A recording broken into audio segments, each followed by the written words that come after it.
इधर विधानसभा चुनाव में नॉमिनेट प्रत्याशियों ने अब डोर टू डोर जनसंपर्क करना शुरू कर दिया है। आज शहर विधानसभा क्षेत्र के प्रत्याशी अतुल भंसाली ने अपने समर्थकों के साथ भीतरी शहर में बोहरों की पौल, भीमजी की हताई के साथ आसपास के एरिया में घर घर जाकर जनसंपर्क किया। प्रत्याशी अतुल भंसाली ने कहा कि उन्होंने प्रधानमंत्री नरेंद्र मोदी के कहे अनुसार वसुधैव कुटुंबकम की धारणा को लेकर डोर टू डोर जनसंपर्क किया है। आज प्रधानमंत्री ने देश का नाम विश्व स्तर पर ला दिया है। इस विधानसभा क्षेत्र शहर की प्रत्याशी मनीषा पवार ने भी अपना आज से जनसंपर्क तेज कर दिया। उन्होंने Haifa hero Major Dalpat Singh को श्रद्धासुमन अर्पित करने के बाद कहा कि जनसंपर्क शुरू किया गया। मनीषा पवार ने कहा कि उनके आशीर्वाद से वे चुनाव जीतेंगी और फिर से क्षेत्र का विकास करेंगे। उन्होंने कहा कि हाइफा हीरो ने न सिर्फ देश बल्कि विश्व में नाम का परचम लहराया। राष्ट्रीय शौर्य क्लब द्वारा आयोजित समारोह की शुरुआत में प्रत्याशी मनीषा पवार ने समाज बंधुओं की मौजूदगी में मेजर दलपत सिंह अश्वारूढ़ प्रतिमा पर माल्यार्पण कर और ज्योत प्रज्वलित कर नमन किया। राष्ट्रीय शौर्य क्लब के अध्यक्ष विजय प्रताप सिंह, कोषाध्यक्ष मुकेश सिंह सोलंकी सहित तमाम समाज बंधुओं ने प्रत्याशी पवार का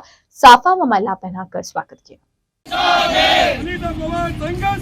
हम तुम्हारे साथ हैं।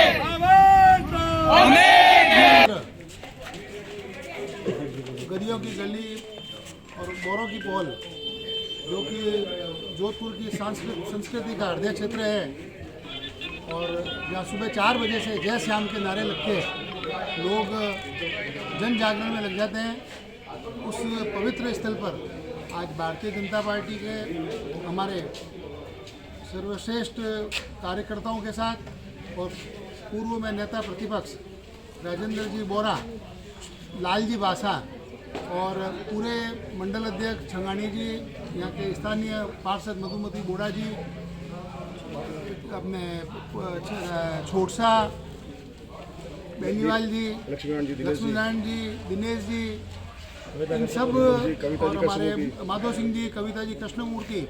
सभी, दिनेश जी बोरा और सभी ज्येष्ठ एवं श्रेष्ठ कार्यकर्ताओं के साथ आज सुबह से घर घर जनसंपर्क, क्योंकि हमारे मोदी जी ने एक ही कहा, जब वोट लेने हर एक के घर जाके एक बार उनको प्रणाम करके आना है और हर घर में कमल खिलाना है। राजस्थान में हर विधानसभा में कमल खिला के 2023 और 2024 की डबल इंजन सरकार कैसे बने, उसके बारे में राष्ट्रवाद की सोच के साथ जो चिंता करनी है। और जन जागरण का ये अभियान है, ये कोई राजनीतिक अभियान नहीं है, ये हिंदुस्तान के उत्थान का अभियान है। और हिंदुस्तान पूरे विश्व में राष्ट्रगुरु कैसे बने, एक देश इस मार्गदर्शन पूरे विश्व को कैसे दे, वसुधैव कुटुंबकम की जो भावना के साथ मोदी जी ने पिछले 9 साल से जो काम किए हैं, हम हर घर में मोदी बनके और सारे कार्यकर्ता हर घर में अतुल भंसाली बनकर घर घर हम वोट मांग रहे हैं और लोगों का आशीर्वाद और माताओं का आशीर्वाद, क्योंकि मोदी जी ने पूरे विश्व के अंदर पहली बार हुआ है कि ऐसी कोई गवर्नमेंट है जिसने 33% विधानसभा और लोकसभा के अंदर सर्वश्रेष्ठ जो पंचायत है देश की और राज्य की, वहाँ पे 33% महिलाओं का आरक्षण सुनिश्चित किया है। तो इस वजह से हमारे को जिस प्रकार से महिलाओं का और माताओं और बहनों का जो आशीर्वाद प्राप्त हो रहा है वो अविस्मरणीय है। और उनकी एक ही मांग है, आप जीत तो गए पर जीतने के बाद चौसरा जरूर एक बार पहनने आओगे। अब जीत और नहीं जीत वाली बात तो खत्म हो गई, अब तो वो चौसरा कब पहनने आओगे, उस बात के लिए उन सब की एक हमारे को भलावना मिल रही है। शुभकामना है कि अतुल जी जो है भारी मतों से विजय हुए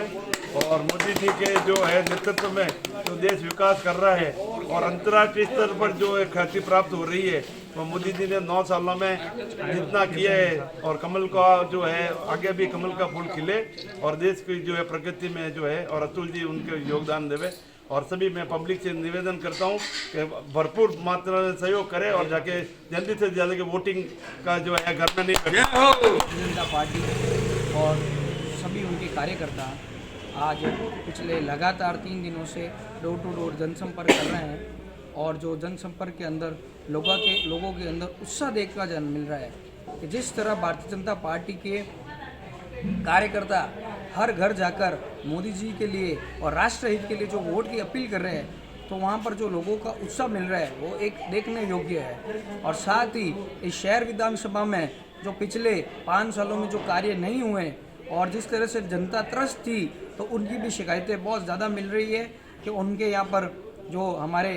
एमएलए थी वो कभी आकर मिली ही नहीं, उनकी समस्या सुनी ही नहीं। साथ ही इस कांग्रेस का अभी आप ही हाल ही में देख रहे हैं कि किस तरह इनके खुद के ही कार्यकर्ता इनकी पार्टी छोड़ के कुछ तो निर्दलीय खड़े हो गए, और जिनके अंदर राष्ट्रवादी की भावना थी उन्होंने अभी कुछ ही दिनों पहले पार्टी भी ज्वाइन कर ली। तो इस बार भारतीय जनता पार्टी बहुत ही अच्छे मतों से अपनी सरकार बना रही है, और इस शहर विधानसभा का जो इस बार का इतिहास है वो फिर से भारतीय जनता पार्टी के कमलों द्वारा जाएगा, और हम शहर विधानसभा से पहला भारतीय जनता पार्टी को कमल का फूल खिलाकर देंगे। न केवल देश के पूरे विश्व हीरो मेजर हाइफा के नाम से जाने जाने वाले विख्यात हीरो जिसने देश में नहीं विदेश में अपना परचम फहराया, समाज के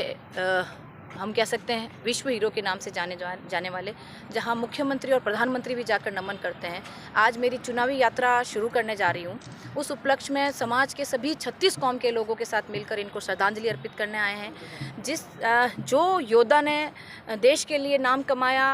विश्व में जाकर नाम कमाया, उसी की प्रेरणा से युवाओं को जो संदेश मिलता है, और उसी की प्रेरणा से हम आज हमारी चुनावी यात्रा शुरू करने जा रहे हैं। और इनको प्रणाम करते हुए हम इनसे आशीर्वाद लेते हैं कि जिस तरह आपने युद्ध जीता, उसी तरह हम सब पर आपका आशीर्वाद बना रहे, हम भी अपना युद्ध जीतें। और जिस तरीके से समाज के लोगों के साथ साथ 36 लोगों का आशीर्वाद मिल रहा है, तो इनका भी 36 लोगों पर आशीर्वाद बना रहे। और आज हम यहाँ से चुनावी यात्रा शुरू करेंगे, और आने वाले 25 तारीख को विधानसभा चुनाव में ज़्यादा से ज़्यादा इनके आशीर्वाद से लोगों का आशीर्वाद मिलेगा, और आने वाले चुनाव में जीत हासिल करेंगे।